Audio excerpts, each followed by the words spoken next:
இல்லை, என் இறைக்கு முன்னாடி நீங்கள் இன்னொரு மொழியில் நீங்கள் வழிபடணும். என் மொழி புரியாதவன் எனக்கு எப்படி இறைவனாக இருக்க முடியும்? நீங்கள் கிறிஸ்தவ இது சொல்கிறாங்க, அங்கே பள்ளிவாசலில் சொல்லி இந்த கேள்வியெலாம் கேட்கக்கூடாது. அது என் இறையில் அந்த மார்க்கம் அரபியாவிலிருந்து வந்ததை நாங்கள் என் மக்கள் ஏற்றுக்கொண்டார்கள். அவங்க இன்னும் வழிபாட்டை தவிர அந்த பாங்க ஒளியை தவிர மீதி எல்லாமே தமிழில் தான் சொல்லுவாங்க. நான் எத்தனையோ திருமணங்களுக்கு சாட்சியான் என்று கையெழுத்திட்டிருக்கேன். புரியுதா உங்களுக்கு? ஒருவருக்கொருவர் அன்பு கொண்டு நயசித்து அப்படி தான் பேசுவாங்க. நீங்கள் அவன் முதல்ல கிறிஸ்தவ மதத்தை பரப்ப முடியல. அவன் லத்தீன் ஸ்பானிஷ்லாம் சொல்லிட்டு இருந்தான்.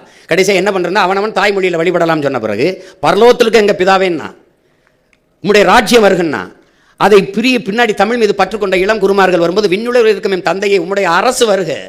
புரியுதா உங்களுக்கு? தூய தமிழுக்கு வந்துட்டான். பதாசுதன் பரிசுத்தாவியை தூக்கிட்டு தந்தை மகன் தூயாவின்னு வந்துட்டான்.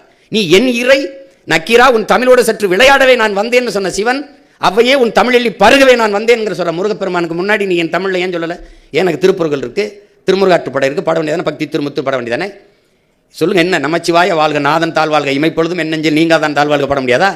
ஆகமமாய் நின்று அன்னிப்பான் தாழ்வாழ்க பாட முடியாதா? இப்போ எதுக்கு தேவாரம் திருவாசம்லாம் எதுக்கு இருக்குது? திருவாசத்துக்கு உருவாதார், ஒரு வாசத்துக்கு உருவார். திருவாசத்தை மொழிபெயர்த்த செய்ய போப்பு அழுதுட்டு போயிட்டான். நீ என்ன உங்களுக்கு பிரச்சனை? என்ன உங்களுக்கு பிரச்சனை? என் இறைக்கு முன்பு என் மொழியில் வழிபடணும், அதுதானே முக்கியம். அது சொல்றது உங்களுக்கு என்ன பிரச்சனை? யார் வேணாலும் அர்ச்சகராகலாம்ங்கிறதுல பிரச்சனை இல்லை. என் அன்னை தமிழில் அர்ச்சனை இருக்கணுங்கிறதா எனக்கு பிரச்சனை.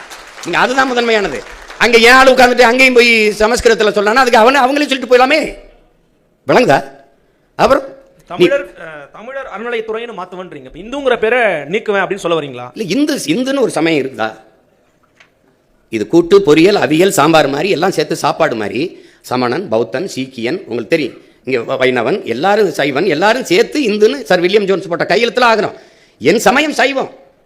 நான் சிவனை வழிபடுகிற சிவசமயம். என் சொத்து பத்திரத்தில், எங்கள் வீட்டில் எங்கள் அப்பாவோட சொத்து பத்திரத்தில் சிவசமயம் இருக்கு. என் கோத்திரம் என் மகனுக்கு எனக்கு சிவ கோத்திரம். அப்போ நாங்கள் முருகனை வழிபடுகிற சைவர்கள். அப்போ சிவனை வழிபடுகிற சிவசமயம். மாலை வழிபடுகிற மாலியம். திருமால்ங்கிறது எந்த மொழி சொல் சொல்லுங்க? எங்கள் மாயவன் கண்ணனாகிறான். கண்ணன் என்றாலும் மால் என்றாலும் கருப்பு. வணங்குகிற தெய்வத்தை நாங்கள் மரியாதையாக அழைக்கணும்னு, மதிப்போடு அழைக்கணும்னு திருமால் பெருமாள்னு அழைக்கிறோம். என் பெருமாள் கோயிலே எங்கள் ஆண்டாள் பண்ண பாசுரங்களை பாட வேண்டியது. அதில் என்ன உனக்கு பிரச்சனை? ஆண்டாள் என்ன மொழியில் பாடினா அது என்ன பிரச்சனை உனக்கு? என்ன எங்கள் பெருமாள் கோச்சிட்டு போயிடுவார? 63 நாயன்மார்கள் இருந்த தேவாரத்தை பாட வேண்டியது என்ன பிரச்சனை உனக்கு? இப்போ நான் சொன்ன மந்திரத்தை நான் பாடவா? இப்போ திருவாசத்தை பாடவா? எங்கள் சிவன் கோச்சிட்டு போயிடுவானா? அவன் தான் சொல்றானே, மணி நெற்றி உமிழ்ச்சங்கள் தளல்புரை சுடர் கடவுள் தந்த தமிழ்ங்கிறான். சிவபெருமானே தந்த மொழிடா அப்படிங்கிற அந்த மொழியை நீ பாடாம நீ என்ன பண்ணுவீங்க? நீங்க முதல் சமித்தங்கத்தின் தலைவனே அவன் தான்ங்கிறதானே இலக்கியம் சொல்லுது. அப்ப பின்ன என்ன?